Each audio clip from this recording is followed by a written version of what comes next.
দীর্ঘ 1 কোটি বছর পর তোমাদের সাথে আবার ডেইলি ব্লগ শেয়ার করছি, তো চলো শুরু করা যাক।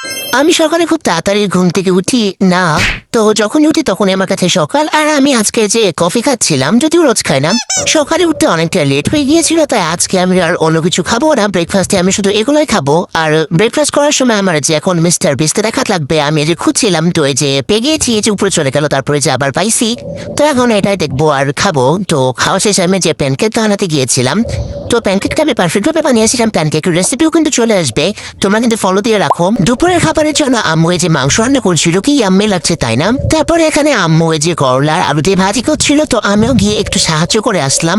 তো করলা ভাজিটা দেখতেও কিন্তু মাশাআল্লাহ অনেক বেশি ভালো লাগছে। আমারও কিন্তু করলা ভাজি খেতেও ভালো লাগে।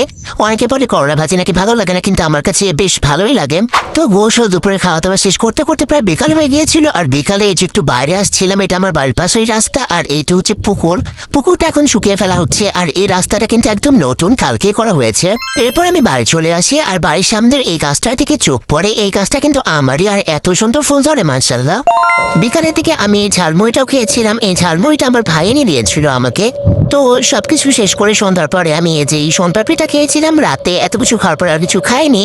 তো আজকের ভিডিওটা ছিল এ পর্যন্তই। তোমাদের কার কাছে কেমন লাগলো অবশ্যই জানাবে। আজকের মতো এ পর্যন্তই, আল্লাহ হাফেজ।